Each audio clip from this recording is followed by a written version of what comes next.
Hello दोस्तों, सभी को मेरा नमस्कार। मैं राजेश चौधरी एक बार फिर से स्वागत करता हूं अपने यूट्यूब चैनल पर। तो भाई अभी हमारे क्लास 12 का चौथा चैप्टर चल रहा है जिसका नाम है विद्युत धारिता यानी इलेक्ट्रिक कैपेसिटेंस। तो इसके हमारे अब तक 9 लेक्चर आ चुके हैं और आज इसका ये 10वां लेक्चर है। तो हमने लास्ट जो लेक्चर हमने पढ़े थे उसमें हमने पढ़ा था संधारित्रों का संयोजन, कि उनका संयोजन श्रेणी क्रम में और श्रेणी और समांतर क्रम यानी पार्श्व क्रम दोनों में किया जाता है और वो क्यों किया जाता है ये भी मैंने आपको वहां पर बताया था। तो हम कुछ जटिल सर्किट सोल्व करने की कोशिश कर रहे हैं जो आपके कई प्रकार के कॉम्पिटिटिव एग्जाम के अंदर काम में आते हैं और 12वीं की जो हमारी बोर्ड की क्लास होती है उसमें भी काम में आते हैं और कई प्रकार के जैसे जनरल साइंस वगैरह है या एयरफोर्स नेवी एनडीए इस प्रकार के competitive exam IIT JEE NEET इनके अंदर भी ये सवाल काफी आते हैं भाई, है ना। तो इनके बारे में अभी हम चर्चा कर रहे हैं। तो हमने अब तक सूत्रों पर आधारित किस किस टाइप के न्यूमेरिकल इसके ऊपर बन सकते हैं वो सारे पढ़ लिए। इसके अलावा हमने इसके अंदर पढ़ लिया कि व्हाइट स्टोन सेतु पर आधारित सवाल कैसे सोल्व किए जाते हैं और समान विभव के बिंदु पर आधारित सवाल कैसे सोल्व किए जाते हैं, अनंत श्रेणी के सवाल कैसे सोल्व किए जाते हैं, ये सारा मैं आपको अब तक बता चुका हूं। तो आज का जो हमारा ये टॉपिक है, आज का टॉपिक है बेसिकली हमारे जो बहुत ही जटिल प्रकार के सवाल होते हैं और जिनको करने में हमें काफी दिक्कतें आ सकती है, और ज्यादा जटिल और ज्यादा डिफिकल्ट सवालों के बारे में आज हम बात करेंगे। तो आज का जो टॉपिक है अभी वो पढ़ने से पहले हमें कुछ नियम जानने होंगे और उन नियमों के आधार पर ही ये सारे सॉल्व करने होंगे। जैसे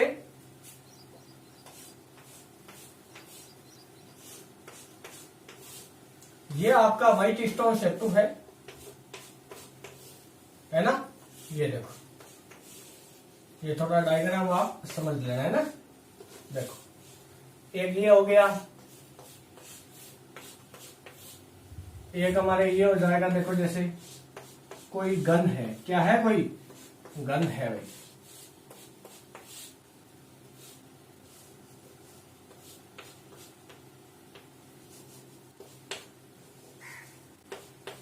ये देखो इस टाइप के सवाल,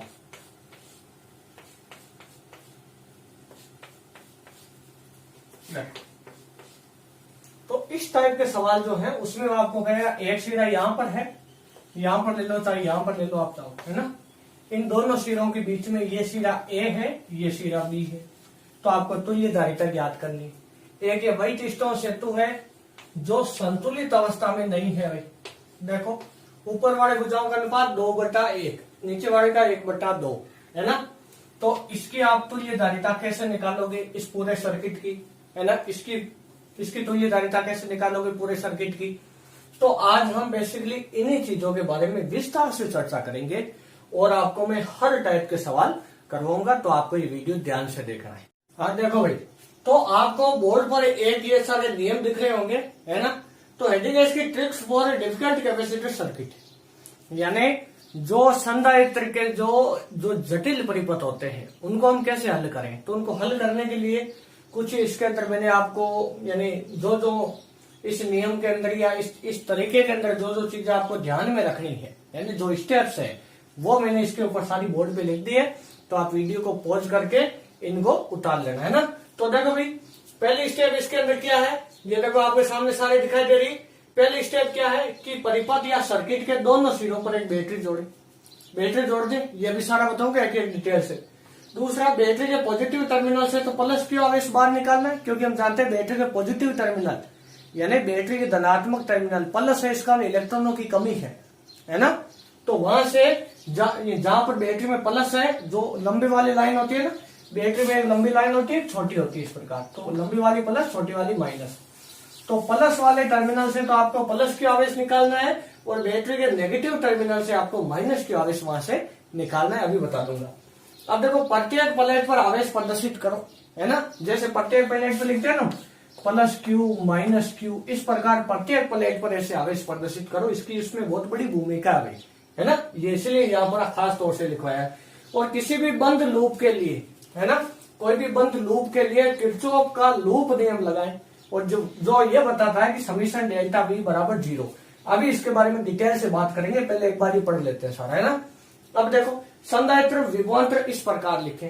इसमें जैसे चित्र में आप देख पा रहे हो यहाँ पर कि प्लस क्यू वाले प्लेट से माइनस क्यू वाले प्लेट की ओर जाने पर विभवांतर आपको नेगेटिव लेना है, और माइनस क्यू वाले प्लेट से प्लस क्यू वाले प्लेट की ओर आने पर आपको विभवांतर का मान पॉजिटिव लेना है। इसके बारे में अभी बताएंगे, ये मिटा के इनसे बनने वाले समीकरणों को हल करके आवेश का मान ज्ञात करें। जब आप ये नियम, ये वाला और ये वाला दोनों स्टेप काम में लोगे और किसी भी लूप के लिए आप जैसे कोई इक्वेशन लिखोगे तो उस इक्वेशन में आवेश के अलग अलग मान होंगे, है ना, जैसे Q1, Q2, Q3 आएंगे। उन सब में जितने भी वेरिएबल होंगे, मान लो किसी परिपथ में 2 आवेश है Q1, Q2, है ना, तो 2 समीकरणें बनेगी। 3 आवेश होंगे Q1, Q2 और Q3, तो 3 समीकरणें बनेगी, और उनकी सहायता से आपको समीकरणों को हल करना है और प्रत्येक संधारित्र पर आवेश का मान आपको यहाँ से निकालना है। इसके बाद में आपको क्या करना है, अंत में बैटरी के पॉजिटिव टर्मिनल से नेगेटिव टर्मिनल तक डेल्टा V बराबर 0 का मान ज्ञात करना है। यहीं से आपको तुल्य धारिता प्राप्त होगी। तो ये जो अभी मैंने जो आपको बोर्ड के ऊपर सारा लिखवाया है, ये सारे ये जितने भी इस प्रकार के ये इसमें हमने नियम लिखे हैं, या मान लो एक प्रकार की इलेक्ट्रिक हो सकती है ना, तो ये किस काम की है, तुल्य धारिता ज्ञात करने के लिए, है ना।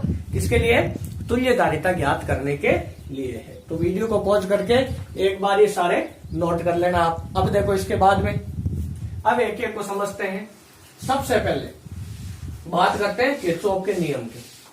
वैसे तो हम इसको धारावाड़ा चैप्टर में पढ़ेंगे भाई, किसमें पढ़ेंगे, हम पढ़ेंगे करंट इलेक्ट्रिसिटी, इसके जस्ट आगे वाला चैप्टर। उस चैप्टर में हम किसके बारे में बात करेंगे, उस चैप्टर में हम 2 चीजें पढ़ेंगे, तो किरचॉफ का संधि नियम, एक किरचॉफ का लूप नियम। तो यहाँ पर हमारे कौन सा काम में आएगा, किरचॉफ का लूप नियम।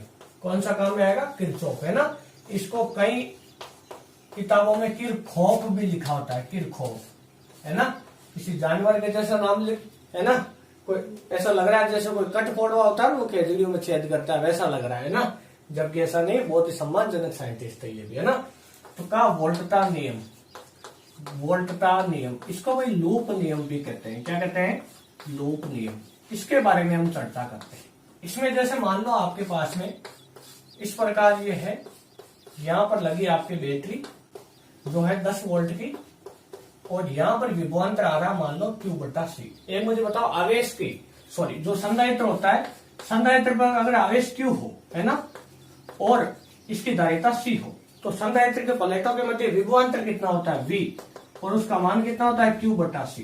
कितना होता है, Q/C। तो यहाँ पर किरचॉफ का लूप नियम कैसे ज्ञात, यानी कैसे लागू करते हैं, तो यहाँ पर लागू करने के लिए उसमें लिखा होता है कि समीशन डेल्टा V बराबर 0, यानी किसी बंद पथ के या किसी बंद लूप के संगत सभी वोल्टताओं का बीजगणित योग 0 होता है। ये इसका कथन है, है ना, वोल्टा नियम का, कि किसी भी बंद लूप के अनुदिश यानी अनुदिश सभी वोल्टताओं का बीजगणित योग हमेशा 0 होता है। ये किसका कथन है, किरचॉफ के वोल्टता नियम या लूप नियम का। ठीक है, ये तो कथन है इसका। अब इसको समझते हैं। जैसे आप यहां से शुरू हुए, है ना, तो यहां पर हमें एक चीज का ध्यान रखना है, इसका चिन्ह कैसे लिखना है, ये तो पता चल गया। संधारित्र के सिरों पर वोल्टेज कितना होता है, विभवांतर कितना होता है, V बराबर Q/C। अब इसमें माइनस का आएगा कि प्लस का, तो इसमें एक चीज याद रखना कि अगर किसी दिशा में जाने पर, चाहो तो कॉपी में नोट भी कर लेना, अगर किसी दिशा में जाने पर विभव का मान घटता है, विभव का मान घटता है, तब तो आपको ये लेना है, तब विभवांतर लेना है माइनस का Q/C। जैसे ये आपके पास में कोई संधारित्र है, ये प्लस Q है, ये माइनस Q। आप इस डायरेक्शन से इस डायरेक्शन में जा रहे हो, तो ज्यादा विभव किसका है, ये तो प्लेट हम जानते हैं प्लस Q है, तो ये तो है उच्च विभव पर, और जो माइनस वाली है वो है आपकी निम्न विभव पर। इस पर है माइनस वाली आपकी निम्न विभव पर। तो प्लस Q से माइनस Q की ओर जा रहे हो, है ना, तो प्लस Q से माइनस Q की ओर जाने पर आप उच्च विभव से निम्न विभव की ओर जा रहे हो, यानी विभव घटता जा रहा है। तो जब भी विभव किसी दिशा में जाने पर घटे, तो आपको विभवांतर लेना है माइनस। ऐसा लेना है माइनस।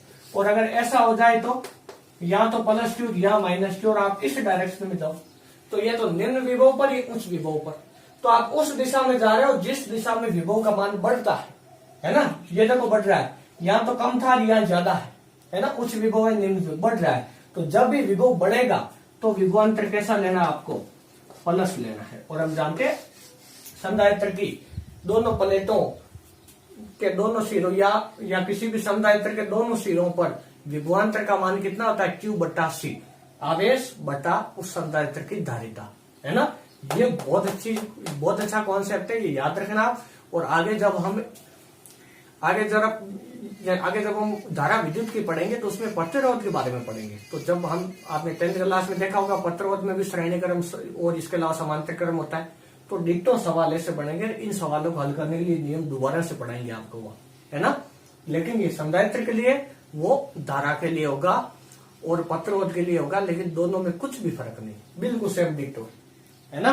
तो आपको यहाँ पर ये खास तौर से भी ध्यान रखना है। अब देखो इसमें एक चीज और है, जैसे मैं कहूँ आपको कोई बैटरी है ना, इसमें बताओ देखिए क्या होगा, दिमाग लगाना आपको। जैसे ये कोई बैटरी है और इस बैटरी में ये प्लस है, ये माइनस है, आप इस दिशा से इस दिशा में जा रहे हो, V है, तो V, ये जो V विभवांतर है बैटरी का, ये प्लस लोगे कि माइनस, माइनस वाले प्लेट से प्लस वाले प्लेट की ओर जा रहे हो, तो विभव का मान माइनस वाले प्लेट का कम होता है, इसका मान ज्यादा, तो कम से ज्यादा क्यों, यानी विभव बढ़ रहा है, तो कैसा लोगे, प्लस V। और अगर आप इस डायरेक्शन में जाते हैं तो घट रहा है, तो माइनस V। क्या मेरी बात अच्छे से समझ में आई, है ना। यही कॉन्सेप्ट है इसका, बस ये आपको अच्छे से यहाँ पर याद रखना है। और ये था आपके किरचॉफ का नियम। अब अगर मान लो इस लूप के नियम लगाए जो मैंने लिया ना, पहली बात तो किरचॉफ के नियम में जो आप लूप लो वो पूरा बंद होना चाहिए। जैसे अभी मैंने ये जो सर्किट बनाया ना, ये देखो पूरा बंद है, तो इसे लूप कहते हैं। क्या कहते हैं इसे लूप कहते हैं ना। इसको पास भी कहते हैं और इसके अलावा पथ भी कहते हैं इसको, है ना, बंद पथ। क्या कहते हैं, बंद पथ भी इसको कहते हैं, या पास भी कहते हैं कई जगह ना, लूप भी कहते हैं, है ना, कई कुंडली भी बोल देते हैं। तो देखो, तो ये सारा हो गया लूप, है ना। तो इसमें आपको ध्यान रखना है, ये जो लूप है इसके लिए अगर हम ये नियम लिखना चाहें तो किरचॉफ का नियम क्या, डेल्टा समेशन V बराबर 0। कितना है, डेल्टा समेशन V बराबर कितना, 0। अब देखो भाई ये 0 है, तो अब कैसे लिखना है, सबसे पहले ये यहां से चलना शुरू हो जाओ, यहां से, या यहां से चलना शुरू हो जाओ, है ना। यहां से आप इधर जा रहे हो, तो जब इधर जाओगे तो आप माइनस वाले प्लेट से प्लस वाले प्लेट की ओर जा रहे हो, विभव बढ़ रहा है, तो 10 को कैसा लोगे, प्लस V, है ना। अब तार के ऊपर तो कोई विभवांतर है नहीं, क्योंकि तार का प्रतिरोध हम यहाँ पर नगण्य लेते हैं, इसीलिए, है ना। अब आ जाओ बैटरी पर, क्योंकि विभवांतर बैटरी सॉरी इस पर संधारित्र पर है, तो संधारित्र पर यह प्लस क्यों आ रहा, ये माइनस क्यों आ रहा, क्यों, क्योंकि बैटरी के प्लस से ये जुड़ा है और माइनस से ये जुड़ा, तो यहाँ तो माइनस क्यों आवेश आएगा, यहाँ पर प्लस क्या आवेश। आप इस डायरेक्शन से इस डायरेक्शन जा रहे हो, तो यहाँ बैटरी आ गई जिस पर विभवांतर है, इसके आगे तार है, इस पर कोई विभवांतर नहीं। अब सीधा संधारित्र पर विभवांतर है, तो संधारित्र पर विभवांतर है, प्लस क्यू से माइनस क्यू क्या जा रहा है, घट रहा है कि बढ़ रहा है, घट रहा है। तो विभवांतर कितना, संधारित्र माइनस क्यू बटा C। वापस यही आ गए। अब कोई किसी प्रकार का कोई बीच में इसके कोई भी अवयव नहीं था, ना तो प्रतिरोध है, ना ही संधारित्र है, ना ही बैटरी है, कुछ भी नहीं है। तार है, तो तार पे विभवांतर हम क्या मानते हैं, यहाँ पर हम ये मानते हैं कि इस तार का प्रतिरोध नगण्य होता है ना, 0 के लगभग होता है, जिससे इसका विभवांतर 0 होता है ना, ऐसा मानते हैं। जबकि रियलिटी में इसका कुछ ना कुछ ये इसके ऊपर विभव पतन हो जाता है ना। तो इसकी गहराई में अभी आपको नहीं जाना है ना, आगे बताएंगे इसके बारे में, सब कुछ बताएंगे आपको। तो यहाँ से यहाँ तक जब हम वापस आए तो बीच में कोई अवयव नहीं, इसका मतलब बराबर हम 0। देखो समेशन डेल्टा V बराबर 0। वोल्टता, जितने परिपथ में वोल्टताएं हैं या जितने अवयव है उनके सभी सिरों के विभवांतर को जोड़ दो और बराबर 0 रख दो। यही किरचॉफ का वोल्टता नियम होता है। तो देखो, तो 10 बराबर कितना आया, Q बटा C। यही किरचॉफ का क्या है, वोल्टता नियम है। अब आगे चलो। अब इससे अगर हम भैया आगे चलें तो एक हम इससे सवाल करके देखते हैं, जिससे हमें बहुत कुछ अंदाजा हो जाएगा। तो देखिए थोड़ा सा स्पीड से चलेंगे तो आपको खास तौर से ध्यान देना है, क्योंकि मैंने आपको लगभग जो चीजें काम में आने वाली थी वो सारी समझा दी। अब देखो, जैसे मान लो ये आपके पास में कोई कैपेसिटर है, ये आपके पास में यहाँ पर 2 कैपेसिटर है, इस पर इसकी कैपेसिटेंस धारिता C है, इसकी 2C है, इसकी भी 2C है। यहाँ पर ये बिंदु A है और यहाँ पर ये बिंदु B है। वो कहेगा A और B के बीच का तुल्य धारिता ज्ञात करो। A और B के बीच की क्या ज्ञात करो, तुल्य धारिता। तो आपने तो कहा सर ये तो बिल्कुल सर्किट इजी है ना, ये इजी है, आप इसको कर सकते हो। लेकिन हमने इसको वापस उदाहरण के तौर पे क्यों लिया, क्योंकि एक बार हम किरचॉफ का नियम इसमें लागू करके देखेंगे। लूप नियम लागू करेंगे और हम देखेंगे कि उस नियम से वही धारिता आती है क्या जो हम सीधा सूत्रों से निकालते हैं। सूत्रों से निकालो, 2C कौन से क्रम है, श्रेणी क्रम में। श्रेणी क्रम में तो ये धारिता कितनी हो जाएगी, 1/2C प्लस 1/2c, तो 2/2c, 2 से 2 कट गया तो CS बराबर C। तो अब ये सर्किट ऐसा हो गया, 2 की जगह 1 ही बना दो, है ना, इन 2 की जगह 1 ही बना दिया, C और C, है ना। अब दोनों समांतर में, तो धारिता कितनी है, CEQ 2C। तो इस पूरे परिपथ की A और B के बीच की धारिता कितनी होनी चाहिए, 2C। तो किरचॉफ का वोल्टा नियम लागू करने के बाद में भी हमारी 2C आनी चाहिए, है ना। तो देखते हैं कि उससे भी 2C ही आती है क्या, है ना। आपको 2C के चक्कर में नहीं पड़ना है, या 2C है ये, है ना। देखो आप अगर भाई यहाँ पे ध्यान से देखो, तो सबसे पहले मैंने बताया था क्या करो, बैटरी जोड़ो कोई, ये बैटरी जोड़ दी, है ना। माइनस वाले प्लेट का विभव 0 मान लो और इसका V मान लो, है ना। अब यहां से Q आवेश निकला, तो प्लस वाले टर्मिनल से तो प्लस Q आवेश निकला, और माइनस वाले टर्मिनल से क्या निकला, माइनस Q आवेश। यहां जब ये आवेश Q पहुंचा तो इसको 2 रास्ते मिले, एक ये वाला एक ये वाला। तो ऊपर मान लो आवेश गया प्लस Q1 और इधर आवेश गया प्लस का Q2, इसमें से इधर आवेश गया माइनस का Q1 और इसमें से इधर आवेश गया माइनस का Q2। क्या मैंने सही लिखा है। अब हम जानते हैं यहां पर जब ये आवेश आएगा तो इस प्लेट पर तो आ जाएगा प्लस Q1, इस प्लेट पे आ जाएगा माइनस Q1, इस वाली प्लेट पे आएगा प्लस Q2, कितना आएगा प्लस का Q2, और इस वाले प्लेट पे माइनस Q2, इस पर भी प्लस Q2, इस पर भी माइनस Q2। दोनों पे आवेश समान होगा, क्योंकि श्रेणी क्रम में विभवांतर अलग अलग होता है लेकिन आवेश समान होता है। तो अगर Q2 आवेश यहाँ आया तो दोनों प्लेटों पर या दोनों संधारित्र पर आवेश कितना होगा, Q2 होगा। कितना होगा, Q2। क्या मैंने सही लिखा है। अब देखो, अब इसमें कोई बंद लूप लो, पहले तो ऐसा बंद लूप लेना है जिससे हम आवेश का मान, यहाँ कितने वेरिएबल है, यहाँ वेरिएबल है 2, Q1 और Q2, ठीक है। अब अगर आप इस बिंदु पर पहले ध्यान से देखो, तो इस बिंदु पर Q आवेश आया, ये 2 भागों में बट गया। तो हम जानते हैं आवेश संरक्षित रहता है, ना तो आवेश मर सकता है और ना ही आवेश को हम उत्पन्न कर सकते हैं। उसको तो केवल एक जगह से दूसरी जगह तक भेजा जा सकता है, स्थानांतरित किया जा सकता है। तो क्या यहाँ पर आवेश संरक्षण लगाए, तो गया कितना आवेश, यहाँ Q, है ना, या सॉरी इस बिंदु पर कितना आवेश आया, Q, तो वापस कितना आवेश निकला बराबर में, Q1 प्लस Q2। ऐसा तो नहीं बीच में कोई आवेश थोड़ा सा मर गया हो, है ना, बीच में किसी आवेश की मृत्यु हो गई, है ना, ऐसा तो नहीं।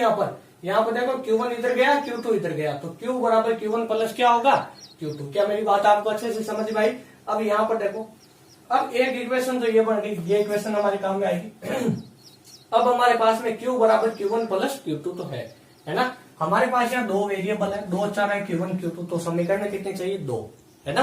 तो पहले देखो एक समीकरण तो मिल गई, एक और निकालो। कैसे, ये वाला लूप ले लो, है ना, किसी भी डायरेक्शन में ये वाला लूप। कौन सा लूप, इसको नाम दे दो A और इसके अलावा B, या इसको नाम दे दो B, C और ये D, और इसको नाम दे दो आप X, है ना, या इसको दे दो XY और इसको दे दो आप Z, बैटरी, है ना, या इसको आप चाहो तो Y भी नाम दे सकते हो, XYZ। देखो इस प्रकार ये हमने नाम दे दिया। अब हमें क्या करना है इसमें, अब लूप कौन सा लेंगे हम, loop A B C D A में, A से शुरू है, A और ये B, ये C और ये D, ये C इसकी धारिता, ध्यान रखना, है ना, ये C धारिता है, ये C बिंदु है, C D A। वापस केवल इतना सा, कौन सा, ये वाला। इस वाले लूप में किसी भी बिंदु से शुरू हो जाओ, किसी भी दिशा में, है ना, कैलकुलेशन में गड़बड़ नहीं होगी। देखो यहाँ से शुरू हो जाओ, इधर जाओ, इधर जाओ, यहाँ तक तो तार है, तो कोई विभवांतर नहीं।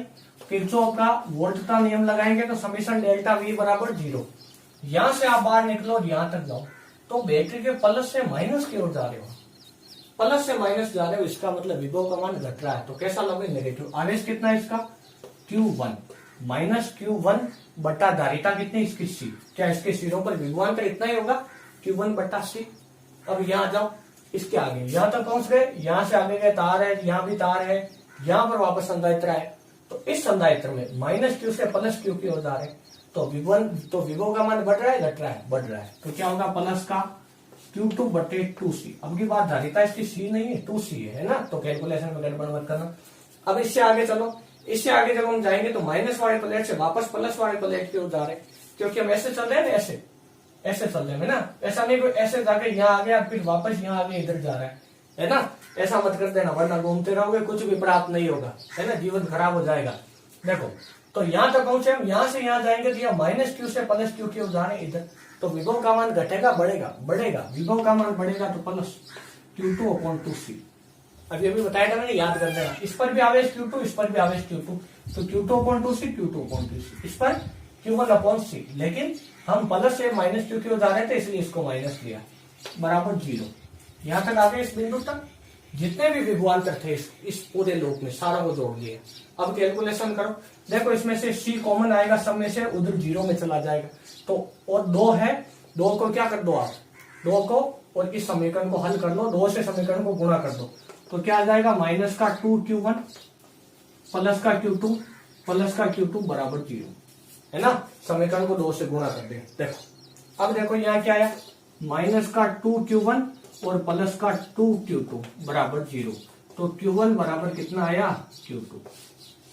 यही हमें निकालना था। क्या हल कर लिया इसको। अब देखो, अब यहां से अगर आप गौर से देखो तो इस समीकरण में इसकी वैल्यू पुट कर दो, तो Q2 की जगह भी क्या रख देंगे हम, Q1, क्या रख देंगे, Q1, तो Q1 प्लस Q1 तो कितना हुआ, 2Q1, 2Q1 हुआ, तो Q1 बराबर कितना, Q/2, कितना, Q/2, और Q2 बराबर भी कितना, Q/2, क्योंकि Q1 Q2 तो बराबर है, तो Q1 और Q2 का मान कितना है हमारे, Q/2, Q/2। अब लॉजिकली सोचो, है ना, ये तो था हमने पूरा लंबा तरीका किया, ये करना जरूरी है क्योंकि इसकी हमें सीखना था, वरना धारिता तो पहले निकाली थी हमने, है ना। हमें किरचॉफ का वोल्टा नियम लागू करना सीखना था। तो देखो अब इसमें आ जाओ वापस, अगर आप इसमें ध्यान से देखो तो इसकी धारिता कितनी, C, इन दोनों की धारिता देखो, इसकी 2C, इसकी 2C, लेकिन श्रेणी क्रम में है, और श्रेणी क्रम में इनकी धारिता कितनी हो जाएगी, 1/2C प्लस 1/2C, तो 2C ऐसे आ रहा है तो 2/2C, 2 से 2 कट गया, उल्टा करेंगे तो C, यानी इसकी धारिता कितनी आएगी टोटल श्रेणी क्रम में, तो हल करके देख लेना C, इसकी भी धारिता कितनी C।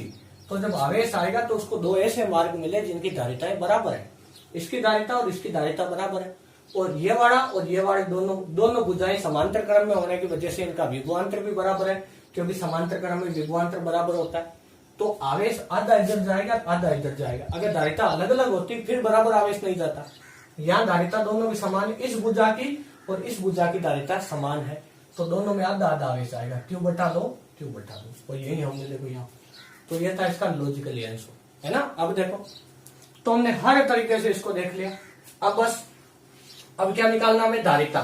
अब धारिता कैसे निकालेंगे, तो दोबारा से आपको क्या लगाना है, लूप नियम, लेकिन अब की बार बैटरी को भी इंक्लूड करना है। कोई भी भुजा ले लो, या तो ये वाला लूप ले लो, देखो यहां से शुरू हो जाओ X से, है ना, X से शुरू हो जाओ, या Y से शुरू हो जाओ, Y, X, A, C, Z और ये वाला, या ऊपर वाला ले लो, ये वाला ऐसे, ये वाला और ये, लेकिन बैटरी आने से, है ना, 2 ही लूप बनते, नीचे वाला लो चाहे ऊपर वाला। तो देखो नीचे वाला ले लेते हैं, इसमें 2 है, थोड़ा टफ लग रहा है, तो हम यहां से शुरू हुए, है ना, यहां से Y से।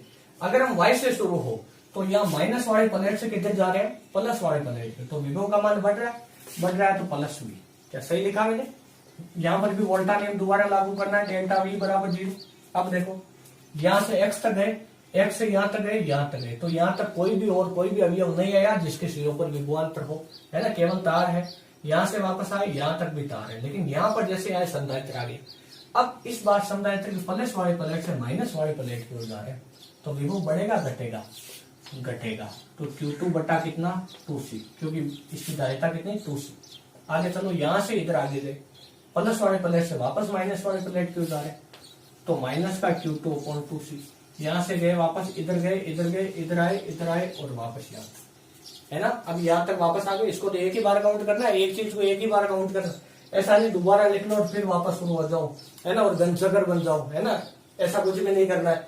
अब देखो यहाँ तक आगे मामला खत्म हो गया, इतने बराबर 0, क्या बराबर 0। अब देखो, अब तो यहाँ इन दोनों को उधर भेजो प्लस में, तो V बराबर कितना हुआ, Q2/2C प्लस Q2/2C। 0 के उधर भेजोगे, दोनों माइनस के इधर, उधर जाके किसके हो जाएंगे, प्लस के। अब ये प्लस के हो जाएंगे, तो V बराबर कितना हुआ, 2Q2/2C, 2 से 2 कट गया, तो V बराबर हुआ Q2/C, कितना हुआ, Q2/C। अब देखो यहाँ पर V बराबर Q2 की जगह क्या लिख सकते हैं, Q/2। अभी हमने ज्ञात किया था Q2 बराबर कितना आया था, Q/2। यहां से Q आवेश आया था, देखो ये 2 भागों में बटा, Q/2, तो Q2 का मान कितना था, Q/2, ये यहां रख दिया मैंने। अब देखो, अब 2C को इधर लाओ, और ये हो जाएगा आपके Q बटा V। V को इसके भाग में भेज दो। अब यहाँ पर आप ध्यान से देखो, यहाँ पर एक बहुत अच्छी चीज समझनी है जो हर जगह काम में आएगी, 50 जगह काम में आएगी। यहाँ पर अगर आप ध्यान से देखो तो ये Q क्या है भैया? Q वो आवेश है जो बैटरी ने भेजा था। देखो बैटरी आवेश उत्पन्न नहीं करती है, ध्यान रखना, मैंने पहले कहा था ऊर्जा उत्पन्न करती है, बस आवेश को घुमाती है ना। तो आवेश बैटरी ने यहां से यहां तक भेजा, ऐसे Q आवेश। तो क्या बैटरी ने परिपथ को कुल आवेश कितना दिया?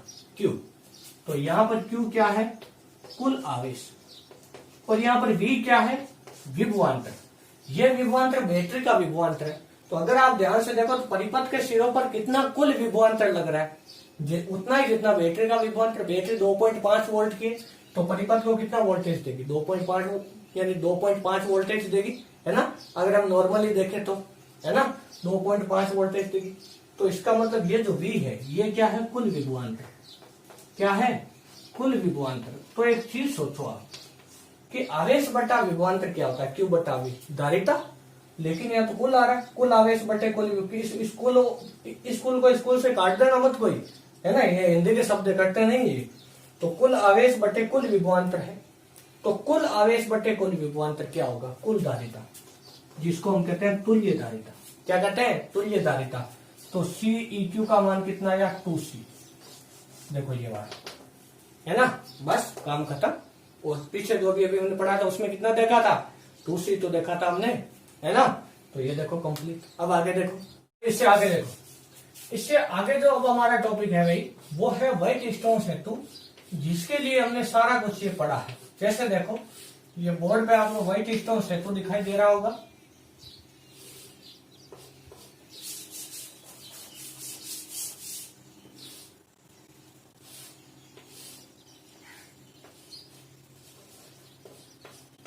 देखो भाई, है ना, ये आपका व्हाइट स्टोन सेतु है। ये इसके दोनों सिरों पर एक बैटरी जुड़ी है इस प्रकार, ये प्लस ये माइनस, है ना, ये V ये 0। इसकी धारिता है आपके C, इसकी धारिता 2C, इसकी धारिता 2C और इसकी धारिता C और इसकी 2C। पहले तो आप एक चीज ध्यान से देखो, क्या ये सेतु संतुलित अवस्था में है? क्या ये सेतु संतुलित अवस्था में है? ये सेतु संतुलित अवस्था में नहीं है। क्यों? क्योंकि संतुलन की शर्त होती है C1/C2 बराबर C3/C4। तो अगर हम यहाँ ध्यान से देखें तो C/2C बराबर 2C/C, ऐसा कॉम्बिनेशन बनना। देखो ये C, ऊपर वाले दोनों भुजाओं का अनुपात नीचे वाले दोनों भुजाओं के अनुपात के बराबर होना चाहिए। तो C/2C बराबर 2C/C। तो देखो यहाँ क्या 1/2 बराबर 2/1, ये बराबर नहीं है। इसका मतलब ये सेतु संतुलित अवस्था में नहीं है। तो ये सूत्र, यानी बीच वाले को अब हम हटा नहीं सकते, इस बीच वाले को हम यहां से हटा नहीं सकते, है ना, इसको रखना है।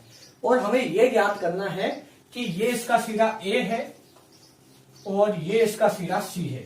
तो A व C के मध्य तुल्य धारिता ज्ञात करो। किसके बीच में? A व C के मध्य तुल्य धारिता ज्ञात करो। तो ये तुल्य धारिता आप इक्विवेलेंट कैपेसिटेंस कैसे ज्ञात करोगे A व C के बीच में? तो ये ज्ञात करने के लिए किरचॉफ का लूप नियम लगाना है। कैसे? ये प्लस V, यानी ये तो सॉरी प्लस वाले प्लेट, ये माइनस वाले प्लेट, इसका विभव V मान लिया और इसको 0 मान लिया ना, सुविधा के लिए मान रहे हैं। देखो अब अगर यहाँ पर आप गौर से देखो तो यहाँ से आवेश निकला Q, कौन सा आवेश? Plus Q। और यहाँ पर कौन सा आवेश गया? Minus Q। कैसा ही हुआ? जब यहाँ से प्लस Q आवेश निकला तो दो भागों में बटा, इधर तो गया प्लस Q1 और इधर गया प्लस का Q2। तो इस वाले प्लेट पे आ गया प्लस Q1, इस वाले प्लेट पर आ गया माइनस Q1, इस वाली प्लेट पर प्लस Q2 और इस वाली प्लेट पर माइनस Q2। क्या यहाँ तक तो मेरे हिसाब से अच्छे से समझ में आ रहा होगा? अब इसके आगे देखो, अब यहाँ पर जब माइनस Q वाला आवेश आप लिखोगे यहाँ से, तो इधर तो जा रहा है आपका माइनस का Q2 आवेश और इधर जा रहा है माइनस का Q1 आवेश। अब आपके दिमाग में आ रहा होगा कि सर आपने ये क्या कर दिया, इधर से Q1 इधर जा रहा था और Q1 इधर आ रहा। तो यहाँ पर ये जो सर्किट है आपके सामने सममित है भाई। सममित होने का मतलब यहाँ ऊपर की कैपेसिटेंस, यानी इसका ऊपर वाला पोर्शन नीचे वाले पोर्शन के बिल्कुल सेम है, यानी C 2C है, नीचे वाला 2C और C। लेकिन यहाँ पर C कैपेसिटर पहले आ रहा है और 2C बाद में, यहाँ 2C बाद में है, C यानी यहाँ सॉरी 2C पहले आ रहा है, C बाद में आ रहा है। तो जब ये माइनस क्यू वाला आवेश यहां से घुसेगा, है ना, तो सी वाले के अंदर, इसमें ध्यान से देखो, सी वाले के अंदर Q1 जा रहा है, तो यहाँ भी सी वाले के अंदर क्या जाना चाहिए, Q1 ही तो जाना चाहिए ना। तो ये देखो Q1 जा रहा है, और इधर क्या जाना चाहिए, Q2, क्योंकि इसमें पहला कौन सा आ रहा है, 2C। यहाँ 2C में Q2 घुसा, तो इधर भी 2C के अंदर कौन सा जाना चाहिए, Q2 जाना चाहिए, इसीलिए यहाँ पर हमने Q2 लिखा है। तो यहाँ पर हो जाएगा माइनस का Q2 और यहाँ पर हो जाएगा प्लस का Q2, है ना। यहाँ पर ध्यान रखना, एक गड़बड़ हो सकती है हमसे, क्या, यहाँ पर हम प्लस Q1 लिख देंगे, प्लस Q1, ये गड़बड़ क्यों, क्योंकि हम जानते हैं संधारित्र जो होता है, संधारित्र की दोनों प्लेटों पर आवेश परिमाण में बराबर और प्रकृति में विपरीत होता है। तो या तो दोनों जगह Q2 करो या दोनों जगह Q1 करो, है ना, इस चीज का खास तौर से ध्यान रखना। अब देखो यहाँ पर क्या हो जाएगा, प्लस का Q2, यहाँ पर क्या हो जाएगा, Q1 इधर आ रहा है तो माइनस का Q1 और इधर हो जाएगा प्लस का Q1, है ना। ये सारी चीजें होगी। इसको नाम दे दो आप X, और इसको नाम दे दो आप X, इसको Y और इसको नाम दे दो Z, है ना। अब देखो, और इसको D नाम दे दिया हमने। अब इसमें अगर आप गौर से देखो तो इन पर तो आवेश प्रदर्शित कर दिया। हमारे जो दूसरी स्टेप थी, जो मैंने शुरुआत में जो आपको नियम बताए थे, तीसरी स्टेप क्या थी कि प्रत्येक संधारित्र के ऊपर आवेश प्रदर्शित करो। इन चारों पर तो हमने कर दी, इस पर नहीं किया, तो इस पर हम आवेश प्रदर्शित कैसे करें। तो अगर आप ध्यान से देखो तो ये इस प्रकार की स्थिति बनती है, यहाँ पर इस प्रकार की स्थिति बन रही। देखो यहाँ मेरे हिसाब से आपको दिखाई दे रहा होगा, ये वाला एक संधारित्र, ये वाला, एक ये वाला और एक ये वाला। इसकी इस वाली प्लेट पर आवेश कितना है, माइनस Q2, और इस पर आवेश कितना है, प्लस का Q1। हमें निकालना है इस वाले प्लेट पर। तो हम ये देखेंगे कि यहाँ से आवेश आएगा, यहाँ से आएगा, मान लो, तो आवेश जाएगा किधर, इधर जाएगा। तो यहाँ पर हम जानते हैं कि जब बैटरी जोड़ी हुई नहीं थी, यानी बैटरी नहीं थी, तो सारी प्लेटें उदासीन थी, और जब ये उदासीन थी तो बैटरी जोड़ने से पहले कुल आवेश कितना था, 0। तो बैटरी जोड़ने के बाद में भी कुल आवेश कितना रहना चाहिए, 0, क्योंकि आवेश संरक्षण यही कहता है जितना पहले आवेश उतना का उतना ही बाद में आवेश, है ना। तो पहले आवेश Q2 यानी QT, T का मतलब टोटल आवेश, है ना, बराबर 0 है, तो बाद का आवेश भी क्या रहना चाहिए, 0। तो यहाँ पर आप कैपिटल Q मान लो सुविधा के लिए, ठीक है। तो इन पर टोटल आवेश कितना हो गया, Q minus Q2 plus Q1 बराबर 0। क्यों, क्योंकि बाद का कुल आवेश भी क्या रहना चाहिए, 0। अब देखो तो Q की वैल्यू क्या आई, Q की वैल्यू आई Q2 माइनस Q1, ये उधर गया प्लस का, ये उधर गया माइनस का। इसका मतलब इस वाले प्लेट पर आवेश कितना, इस वाले प्लेट पे आवेश है Q2 minus Q1, Q2 minus कितना, Q1। तो इस वाले प्लेट पर आवेश उतना का उतना ही होगा, लेकिन प्रकृति में विपरीत, यानी माइनस का Q2 माइनस Q1, यानी इसको क्या लिख सकते हैं हम, ये माइनस माइनस प्लस, तो Q1 माइनस Q2 इसको लिख सकते हैं। तो इस वाले प्लेट पर आवेश कितना, Q2 माइनस Q1, इस पर आवेश कितना, Q1 माइनस Q2, है ना। ये देखो Q1 minus Q2, Q2 minus Q1, है ना, ये उल्टा हो जाएगा, क्योंकि माइनस का होगा, इस पर अगर प्लस का माने तो इस पर माइनस का होगा, है ना, और इस पर प्लस का माने तो इस पर माइनस का होगा, है ना। तो देखो ये चीज चेंज हो जाएंगी। तो इस प्रकार हमें 20 वाले के ऊपर आवेश लिखना है। ये इसकी बहुत मजेदार और बहुत शानदार चीजें जो आपको पता होनी चाहिए। और जब हम पत्ररोध वाला टॉपिक पढ़ेंगे ना, तो ये सब कुछ करने के लिए वहां पर हम लगाएंगे किरचॉफ का संधि नियम, जो धाराओं पर आधारित होता है, जो उस चैप्टर में हम पढ़ेंगे, धारा विद्युत के अंदर पढ़ेंगे, चैप्टर नंबर 6 के अंदर, है ना।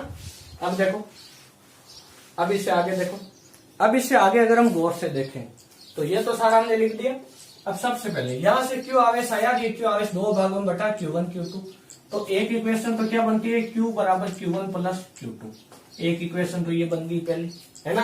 अब दूसरी इक्वेशन बनाने के लिए हमें एक लूप लेना, तो पहले मान लो ये वाला लूप ले लो, ये ले लो, ये ले लो, है ना, क्योंकि हमें पहली बार बैटरी इंक्लूड नहीं करनी, हमें आवेश का मान निकालना है, तो कोई बंद लूप लेना है जिसमें बैटरी नहीं होनी चाहिए, है ना, वरना बैटरी होने पर V और आ जाएगा वहां पर, है ना। और थोड़ा सा वैसे इसको सोल्व किया तो जा सकता है, लेकिन 2-3 समीकरण बनानी पड़ेगी, या एक से हो जाएगा। देखो कैसे, ये वाला लूप ले लो, कौन सा वाला, ये वाला, ये देखो कैसे लो गया, A B D A, तो कौन सा लूप लिया हमने, loop A B D A में। इस वाले लूप में देखो क्या होगा, इस वाले लूप में यहां से चलना शुरू करो, इधर जाओ तो यहां तक कोई कैपेसिटर नहीं, यहाँ कैपेसिटर है, प्लस वाले प्लेट से माइनस वाले प्लेट की ओर जा रहे हैं, विभव घट रहा है, इसका मतलब माइनस का Q1 बटा C, ये विभवांतर हुआ, है ना। किरचॉफ का नियम लगाएंगे यहाँ पर, समेशन डेल्टा V बराबर 0, तो माइनस का Q1 अपॉन C, अब जब यहाँ पहुंचे और इसमें से यहाँ तक आए, क्योंकि हमने लूप कौन सा लिया, ए बी डी ए, ये बड़ा इतना है ना, इसके दो भाग है भाई टीचरों से, तो एक इधर वाला एक उधर वाला, इधर वाला ले लिया हमने, है ना। अब देखो यहाँ तक आगे, यहाँ तक तार है पूरा, जब यहाँ आए तो यहाँ से यहाँ तक जा रहे हैं, है ना। तो मान लो आपके ये प्लस वाली प्लेट है, ये कौन सी प्लेट है, माइनस वाली, मान लो सुविधा के लिए, है ना। और अगर आप इसको प्लस मानोगे, इसको अगर आप माइनस मानोगे तो बाद में इसके चिन्ह अपने आप सही हो जाएंगे ना, उससे कोई खास प्रभाव नहीं पड़ेगा। मान लो आप इसको प्लस मान लो और इसको माइनस, और सुविधा के लिए हम यहाँ मान लेते हैं कि Q1 बड़ा है Q2 से, है ना, ऐसा मान लेते हैं कि Q1, तो Q1 बड़ा है Q2 से, ये प्लस आएगा, ये क्वांटिटी क्या आएगी, माइनस, तो ये माइनस वाली प्लेट होगी, ये कौन सी होगी, प्लस वाली प्लेट। अब इस वाली प्लेट से इधर जा रहे तो क्या आएगा, माइनस का Q1 minus Q2 upon 2C। क्या मैंने सही लिखा है, देखो है ना, क्योंकि प्लस वाले प्लेट से माइनस वाले प्लेट की ओर जा रहे हैं, विभव घटेगा तो ऋणात्मक लेंगे। यहाँ आ जाओ, डी तक आ जाओ, डी से वापस ए तक चलो, तो जब इधर जाएंगे हम तो एक संधारित्र और आ गया बीच में, इसमें माइनस से प्लस की ओर जा रहे हैं, इसका मतलब कैसा लेंगे, प्लस का Q2 अपॉन 2C। ध्यान रखना इसकी धारिता 2C है, इसकी C है, इसकी 2C है, तो धारिता लिखते वक्त गड़बड़ मत कर देना, बराबर में क्या हो जाएगा, 0। अब C सब में कॉमन आके 0 में चला गया, है ना। और इसको जो 2 है पूरे समीकरण को 2 से गुणा कर दो, तो माइनस का 2Q1 और ये माइनस का Q1 और माइनस माइनस प्लस Q2 और ये हो जाएगा प्लस का Q2 बराबर 0। क्या मैंने सही लिखा है, तो ये हो जाएगा माइनस का 3Q1 और प्लस का 2Q2 बराबर 0, तो ये हो जाएगा 2Q2 बराबर 3Q1, है ना, उस तरफ जाके प्लस का हो जाएगा। तो Q2 बराबर क्या आएगा भाई, तो Q2 बराबर हमारे आया, Q2 बराबर 3/2 Q1, है ना, ये हमारी वैल्यू निकल के आई। Q2 बराबर क्या आया, 3/2 Q1, है ना।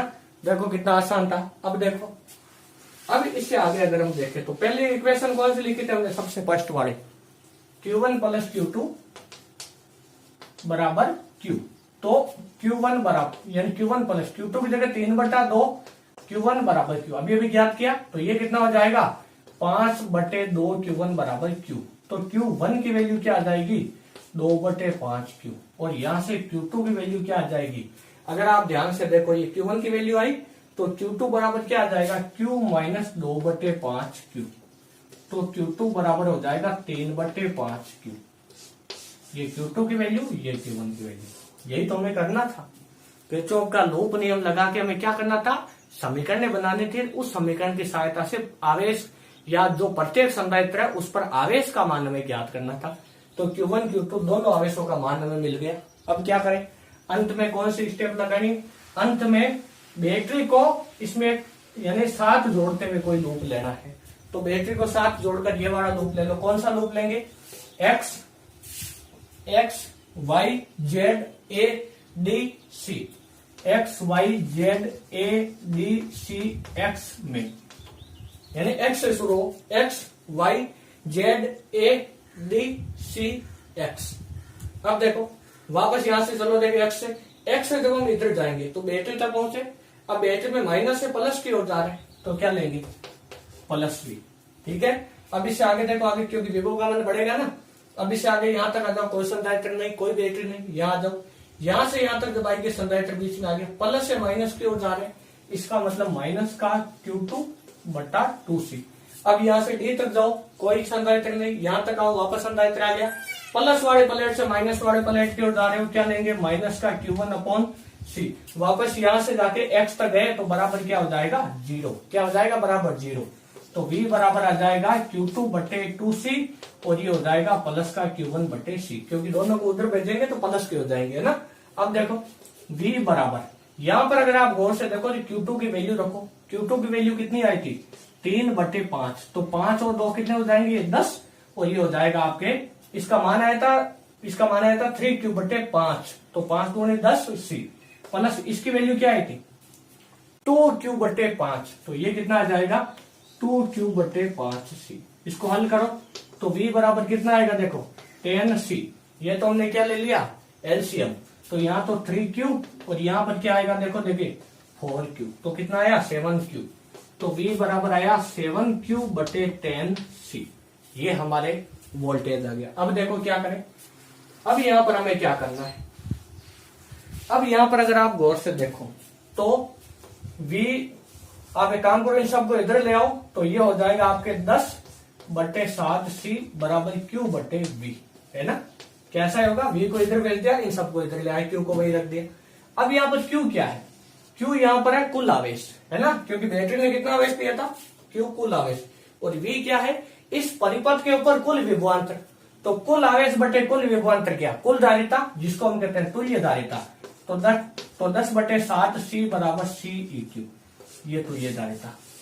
जब व्हाइट स्टोन सेतु असंतुलित अवस्था में हो तब उसको कैसे हल करें, तरीका थोड़ा सा लंबा है लेकिन मुश्किल बिल्कुल नहीं है। अगर आप ऐसा हो जाए कभी किसी एग्जाम में बैठे हो कि यार अब क्या करें, होगा ही नहीं है, तो फिर ये तरीका आप लगा सकते हो। इसको समझाने में ज्यादा टाइम लगता है, लेकिन एक बार ये समझ में आ जाए तो सर्किट को सॉल्व करने में ज्यादा से ज्यादा इसको टाइम लगता है तो 2 मिनट लगते हैं। 2 मिनट से ज्यादा इसमें नहीं लगेंगे अगर आपने अच्छे से समझ लिया तो, है ना। और वैसे आपको थोड़ी सी प्रैक्टिस भी इसके लिए करनी पड़ेगी। अब देखो इससे आगे जो हमारी टॉपिक है वो क्या है, वो है तो यही चीज लेकिन उसमें थोड़ा सा अलग है। देखो कैसे, अब की बार आपको मैं एक सूत्र बताऊंगा, ट्रिक। जब व्हाइट स्टोन सेतु असंतुलित अवस्था में हो तो क्या कोई ऐसा सूत्र है जो हम याद कर सकते हैं जिससे हम तुल्य धारिता निकाल सके। खास तौर से एयरफोर्स नेवी, एनडीए की या IIT जेईई की जो बच्चे तैयारी कर रहे हैं, है ना, क्या उनके लिए कोई ऐसा सूत्र है जिससे हम तुल्य धारिता सीधे सीधे निकाल सकते हैं। तो मैं कहता हूं हाँ, और वो देखो सूत्र क्या है। अगर संधारित्र ये है, सॉरी ये आपके व्हाइट स्टोन सेतु है, देखो ऐसा, देखो ऐसा, है ना, ये ऐसा, देखो V, और ये C, 2C, ये 2C, C, और ये 2C, सेम अभी वाला बनाया। देखो तो इसके लिए सूत्र क्या है, Ceq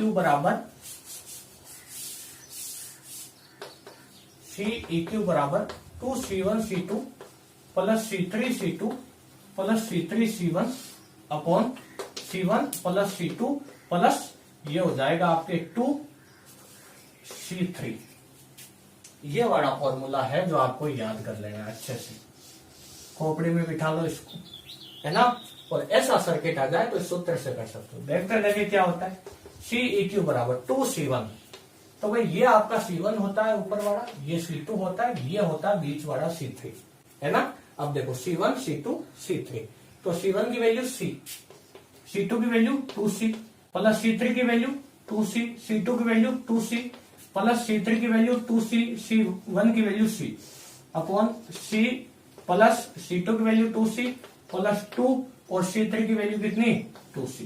तो देखो Ceq बराबर ये हो जाएगा 4C स्क्वायर, कितना होगा 2C 4C square plus 4C square और प्लस का 2C स्क्वायर बटे ये हो जाएगा 3C और ये 4C, कितना 7C।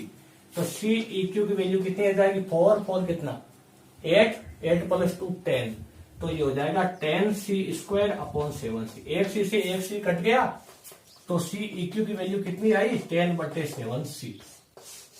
ये आगे देखो, ये क्या मुश्किल है, केवल एक फॉर्मूला याद करना है जो इजी है। क्या है, 2C1C2 plus C3C2 plus C3C1 बटे C1 plus C2 plus 2C3, बस यही फॉर्मूला है, काम खत्म, है ना। अब इसके आगे देखो, अब जो हमारा सवाल है वो है घन का, है ना, वो जो अभी हमने बनाया था बिल्कुल उसी टाइप का। देखो जैसे ये आपके पास में कोई घन है, इस टाइप का है,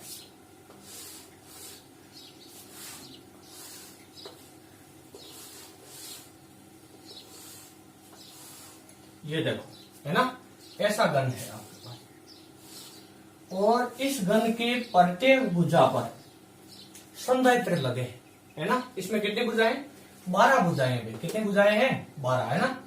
एक जैसे यहां लगा दिया, एक यहां लगा दिया, एक यहां लगा दिया, एक यहां पर लगा दिया, एक यहां पर लगा दिया, एक यहां पर लगा दिया।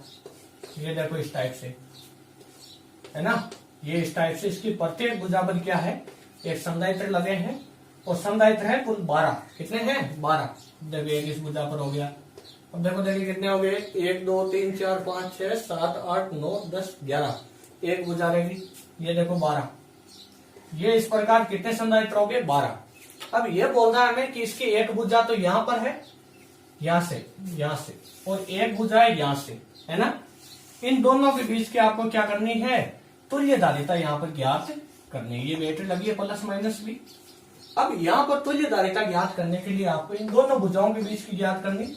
इसकी प्रत्येक संधारित्र की धारिता C है, क्या है भाई, C है ना। तो ये आप कैसे ज्ञात करोगे, तो इसके लिए भी लूप नियम काम में आएगा, लेकिन आपको थोड़ा सा यहाँ पर लॉजिक लगाना पड़ेगा। वो देखो कैसे, आप अगर ध्यान से देखो तो ये पूरा ये जो पूरा क्यूब है, ये जो घन है, ये सममित है भाई। सममित होने का मतलब क्या है, मान लो इस प्लस वाली बैटरी से सबसे पहले आवेश बताना है, यहां से प्लस वाली बैटरी से आवेश निकल के आया 6Q, कितना निकला, 6Q, है ना। 6Q क्यों लिखा मैंने, ये आपको आगे पता चलेगा। देखो 3 भुजाएं हैं, है ना, 3 भुजाएं, तो इधर तो गया 2Q, इधर भी गया 2Q, और इधर भी कितना गया 2Q। यानी हम ऐसा कह सकते हैं, ये जो है ये इसके विकिरण के अनुदिश इसको लगाया गया। दोनों बैटरी कहां पर लगाई हुई है, इस घन के विकिरण के यानी रेडियल डायरेक्शन में, है ना। तो यहाँ पर एक तो ये है, एक ये है, तो इन दोनों सिरों पर लगाई, विकर्ण के अनुदिश लगाई गई है। तो विकर्ण के दोनों तरफ ये घन क्या है, सममित है।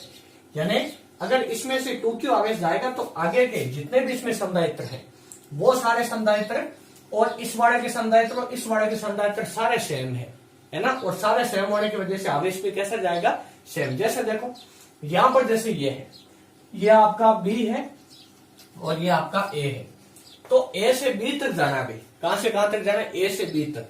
तो A से B तक जाने के कितने रास्ते हो सकते हैं, देखो देखिए, एक हमने यहां पर संधारित्र नहीं लगाया हुई ना, एक यहां पर लगेगा। देखो अब देखो यहां से A से यहां तक जाने के कितने रास्ते हो सकते हैं, इनके बारे में चर्चा करनी। तो देखो एक तो ये रास्ता, एक ये, एक, है ना।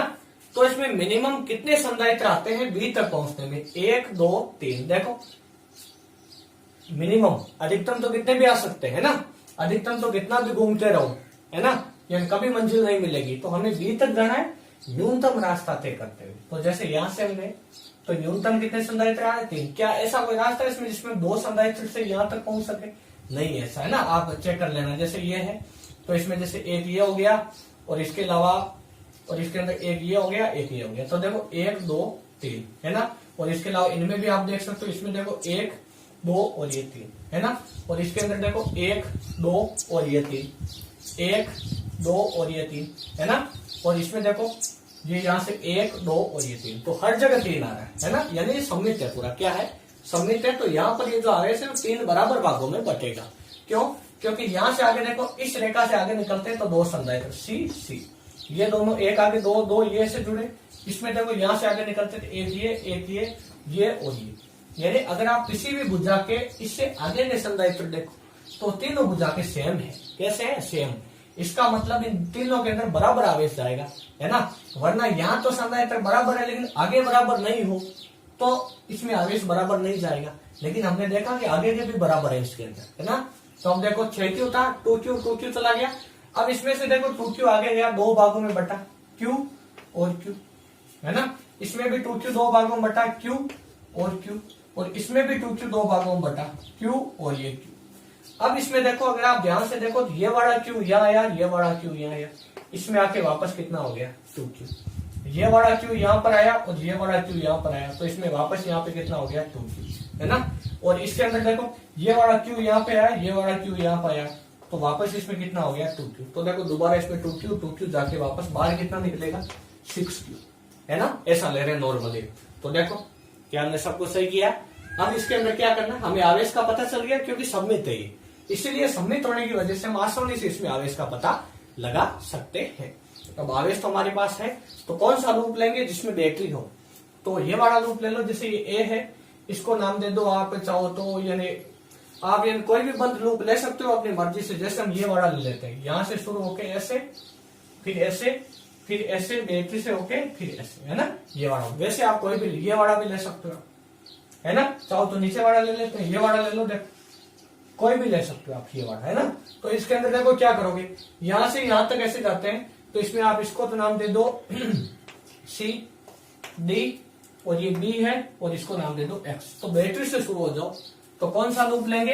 एक्स, एक्स से ए, उसके बाद में सी, उसके बाद में डी, उसके बाद में बी और उसके बाद में वापस एक्स। लूप में, इस लूप के अंदर हमें वो यानी किरचॉफ का नियम लगाना है। तो डेल्टा वी बराबर 0, समेशन डेल्टा वी बराबर क्या होगा? 0। तो यहां देखो भाई, यहां से चलो माइनस वाले प्लेट से प्लस वाले प्लेट की ओर जा रहे हो, विभव बढ़ रहा है तो प्लस वी।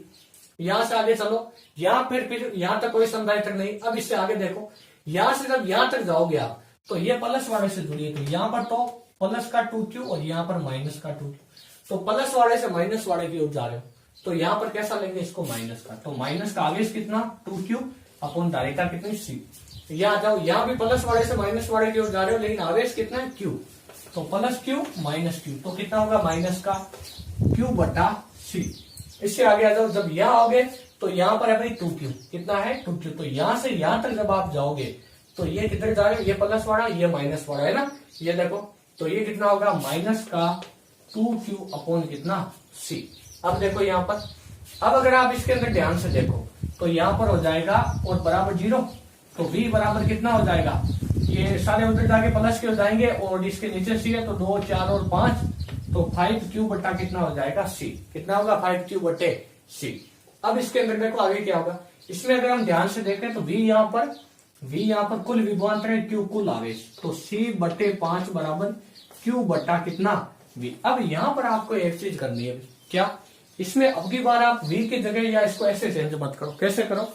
यहाँ पर कुल धारिता बराबर होगा कुल आवेश। कुल आवेश कितना? 6q बट्टा कुल विभवांतर कितना? v। दोनों को बराबर में रख दो। तो दोनों को बराबर में रखो, देखिए क्या होगा। जब आप दोनों को बराबर में रखोगे तो यहाँ पर हो जाएगा v की जगह कितना हो जाएगा? 6q बट्टा c बराबर 5q बट्टा c।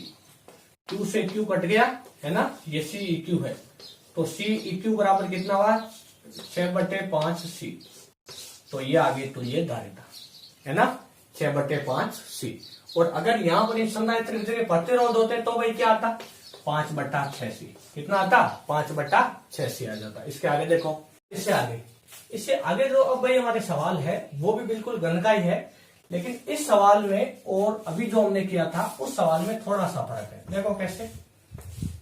इस सवाल को अगर आप ध्यान से देखो तो इसमें और उस सवाल में क्या फर्क है। देखो, जैसे आपका ये घन है, ये देखो आपका घन है, और ये इसकी भुजा पर, प्रत्येक भुजा पर संधारित्र लगे हैं, और प्रत्येक भुजा पर कितने संधारित्र होते हैं भाई? 12, है ना? या सॉरी, यानी पूरे घन पर कितने होते हैं? 12। अब देखो, ये इसकी 2 भुजाएं हैं, इन दोनों भुजाओं पर अपनी बार क्या करना है? बैटरी जोड़ देंगे। पिछली बार तो क्या किया था? एक तो यहां पर जोड़ा था, एक दूसरे कोने पर, यानी रेडियल डायरेक्शन, सॉरी विकर्ण के डायरेक्शन में जोड़ा था। देखो ऐसे, एक यहां पर, एक यहां पर, है ना? और उसे कैलकुलेशन की हमारे, यानी हमने अभी अभी किया वो। तो अब देखो इसको आप कैसे करोगे? जब इसके दोनों सिरों पर यहीं भी जोड़ दिया, जैसे आपका कोई डिब्बा है, जैसे ही आपका चौक का डिब्बा है ना, इसके दोनों सिरों पर यहीं जोड़ दो। पिछली बार तो क्या किया था? एक तो यहाँ जोड़ा था बैटरी का तार, एक यहाँ जोड़ा था, इन दोनों कोनों पर जोड़े थे यहाँ पर ऐसे, है ना? अब की बार क्या किया? इन दोनों पर ही जोड़ दिया। तो क्या होगा फिर? देखो देखिए, अगर यहाँ पर जोड़ दे वो, और सबकी धारिता c है, 12 है पूरे संधारित्र, और सबकी धारिता कितनी है? c है। फिर देखो क्या होगा। तो इसको करने के लिए हम इसको नाम दे देते हैं a और इसको b। किरचॉफ के नियम से आप इसको करके देख लेना, वही लूप लेके अभी जो मैंने तरीका होता है वो, मैं इसका आपको एक अलग तरीका बता रहा हूं, है ना? किरचॉफ का नियम तो समझ में आ गया, उससे तो आप कर ही सकते हो। एक और तरीका इसका मैं बता रहा हूं, देखो वो क्या है। वो तरीका काफी अच्छा। इसको ये भी नाम दे दिए, ये आपका 1 नंबर हो गया, ये 2 नंबर हो गया आपका, ये 3 नंबर हो गया, ये 4 नंबर हो गया, ये 5 नंबर और ये 6 नंबर, है ना? अब देखो इसके बाद में अब आपको ये ध्यान से देखना है कि इसमें समान विभव वाले कौन कौन से बिंदु हैं। जहां पर विभव समान हो तो उनमें से विभव समान एक तो 1 और 2 पर, एक 3 और 4 पर। ऐसा क्यों है? यानी विभव V1 बराबर है V2 और विभव V3 बराबर है V4। देखो ऐसा क्यों है ना? ये चारों बिंदु समान विभव पर इसलिए हैं क्योंकि 1 और A के बीच में एक संधारित्र जुड़ा है, तो 2 और A के बीच में भी एक संधारित्र जुड़ा है, और इससे आगे फिर 2 भुजाएं निकल रही है और वैसे जाके फिर B तक आती है। A से आगे भी सेम ऐसा ही हो रहा है जैसा 2 में हो रहा है, और सभी संधारित्र की धारिता बराबर है ना? मान लो जैसे कैपेसिटर है, उसमें से दो भुजाएं ऐसे निकली और इसके बाद में एक भुजा और ऐसे निकली और बी तक आ गई। दूसरा और है, उसमें से भी ऐसे निकली सेम और वो भी बिल्कुल आके यहीं पर मिल गई ऐसे एक संधारित्र और जुड़ के, और सबकी धारिता बराबर है। तो इन दोनों का विभवांतर क्या होगा, बराबर होगा कि नहीं होगा? क्यों? क्योंकि सबकी धारिताएं बराबर है, सबकी धारिताएं बराबर और आवेश भी बराबर है। क्या बराबर है? सबका आवेश भी बराबर है। इसीलिए यहाँ पर क्या हो जाएगा भाई, इन सभी का विभव क्या हो जाएगा, बराबर। एक बार आप चेक कर लेना आवेश वगैरह इसमें प्रदर्शित करके 6Q यहाँ पर आप इसमें यानी अंतर भेज देना 6Q, है ना, 6Q अंतर भेज देना, बाद में 2Q हो जाएगा और आगे जब आप इसमें देखोगे तो आप पाओगे कि इनका विभवांतर बराबर है ना। अब देखो इसमें हम ट्रिक की बात करें तो 1 और 2 का, तो सबसे पहले A बनाएंगे, उसके बाद में 1 और 2 बनाएंगे और उसके बाद में कौन सा देखो 3 और 4, 3 और 4 से B से सीधा जुड़ रहा है और 3 से भी एक सीधा जुड़ रहा है ना। इसके बाद में इसका पीछे का जो पोर्शन है वो भी 3 और 4 दोनों का सेम है और सभी की धारिताएं बराबर है। तो इसका मतलब 3 और 4 इनका विभव भी कैसा होगा, सेम होगा। इसके बाद में 3 4 के बाद में 5 और 6, है ना। तो इसके अंदर क्या हो जाएगा कि 5 यहां पर होगा, 6 यहां पर और B फिर होगा यहां पर, है ना। अब इसमें देख के हमें संधारित्र जोड़ने, तो सबसे पहले संधारित्र जोड़ो। तो इसको आप थोड़ा बोर्ड के अंदर जगह नहीं है और थोड़ा समय भी कम है, इसलिए आप इसको देख लेना। मैं इसको सीधा बता देता हूँ आपको, मैंने आपको सारे नंबर बता दिए। अब इसके बाद में आप जोड़ के देख लेना। चित्र बनाया था ना, वो चित्र आप एक काम करना, जो भी मैंने बनाया था और उसमें जो हमने नंबर दर्शाए थे वो चित्र आप अपनी कॉपी में बना लो, है ना। उसके बाद में आगे का ये वीडियो देखते रहो, है ना, क्योंकि बोर्ड पे हमारी जगह कम है इसी वजह से। अब देखो तो यहाँ पर तो था आपके A, यहाँ पर कितना था 1 और 2, यहाँ पर था 3 और 4 और यहाँ पर कितना था आपके B, और ये हो गया आपके 5 और 6, है ना। ये इसकी ट्रिक है जिससे आसानी से आप इसको सॉल्व कर सकते हो। अभी भी जो मैंने बोर्ड पे जो इन गन बनाया था उस गन में सारे नंबर बताए थे, हमने देखा था 1 और 2 का विभव सेम है।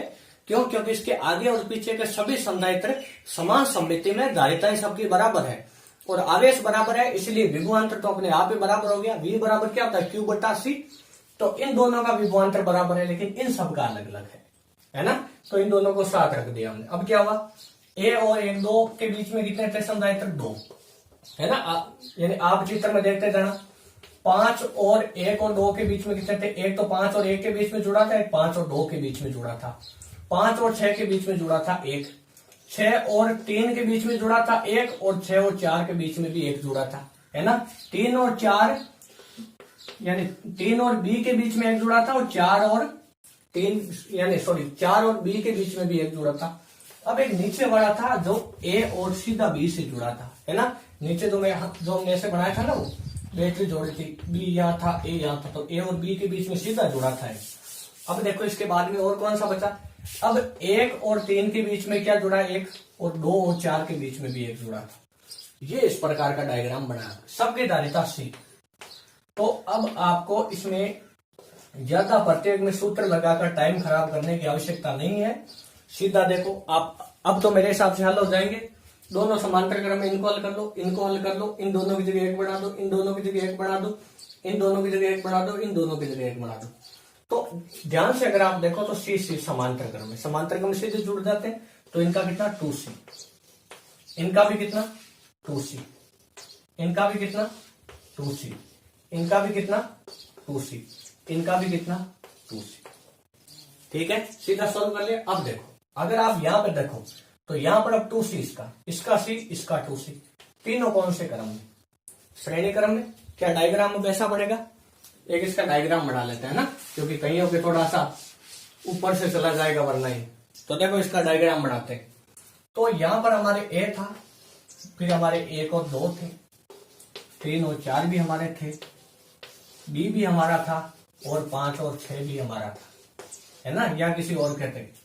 इसके बीच में एक संधारित्र जोड़ा था जिसका नाम या जिसका कैपेसिटेंस 2C, इसकी भी 2C, इसकी भी 2C, C 2C देखो, और यहां पर कितना C। एक बार ध्यान से देख लो, इन दोनों के बीच में 2 थे, 2C 2C 2C C 2C, यहां पर भी 2C। अब देखो ये तीनों श्रेणी में, तो इसका कितना 1/2C plus 1/2C plus 1/C, इसको सॉल्व करो तो 2c, तो 1 + 1 + 2 तो कितना हुआ 4 हुआ, तो 2 उल्टा करोगे तो c/2 यानी इन तीनों की जगह कितना, एक कैपेसिटर जोड़ दो जिसकी कैपेसिटेंस कितनी, जिसकी कैपेसिटेंस c/2। अब देखो ये दोनों समांतर में, तो c/2 + 2c तो कितना 5c/2, कितना 5c/2, तो इनकी जगह कितना हो जाएगा 5c/2। ये तीनों कौन से में, श्रेणी में, तो कितना 1/2c प्लस 2/5c है ना, ध्यान रखना 1/c2 है प्लस 1/2c। इसको सॉल्व करो, देखें अगर आप ध्यान से देखो तो इसका एलसीएम आएगा 10, तो यहाँ तो कितना 5 प्लस यहाँ कितना 2 तो 4 और प्लस इसका कितना 5 है ना, तो कितना 14, तो ये हो जाएगा आपके 14/10c है ना, c नीचे रहेगा। अब देखो 7 और ये कितना 5 उल्टा करोगे तो 5/7c, ठीक है, 7 नीचे आ जाएगा, c ये आया, तो सर्किट और ज्यादा छोटा हो गया। देखो कैसे, अब तो इधर a बचा है और यहाँ कितना हुआ 5/7c, दोनों समांतर में, तो 5/7 प्लस कितना c और ये c, तो कितना 7 और 5 12/7c, सॉरी है ना, ये देखो ये फाइनली इसका आंसर है। थोड़ा सा हम स्पीड से भी चले क्योंकि हमने इस प्रकार की ट्रिक पहले देख रखी है और इस प्रकार के सवाल भी देख रखे हैं, है ना। अगर इस प्रकार से मैं भी इस वीडियो की शुरुआत में आपको बता देता तो कई तो चिमक जाते, है ना। तो यहाँ पर देखो ये हो गया अभी। अब इसमें आपको ध्यान रखने वाली बात कौन सी है, अभी अभी जो हमारे आंसर आया था इससे पीछे वाले गन का, वो क्या आया था 6/5c। तो अगर उसमें प्रतिरोध लगे होते वहां पर संधारित्र की जगह, तो क्या आंसर आता 5/6r, c की जगह r और 5 को ऊपर, दोनों को एक्सचेंज कर दो, 5 ऊपर 6 यहाँ, c की जगह r, ऐसा नहीं r को नीचे लिख दो, 5/6r ये उसका होता तुल्य प्रतिरोध। और यहाँ पर क्या होता, यहाँ पर होता 7/12r, सेम डिटो, बिल्कुल कुछ भी चेंज नहीं, है ना। तो ये आपके भाई जटिल सर्किट थे। अब कुछ और भी इसके अंदर सवाल दे जाते हैं जो सर्किट से संबंधित है, लेकिन वो अलग वैरायटी के हैं, तो वो हम कल के लेक्चर में पढ़ेंगे। और आराम से पढ़ते रहिए और अपनी नॉलेज को बढ़ाते रहिए। All the best students.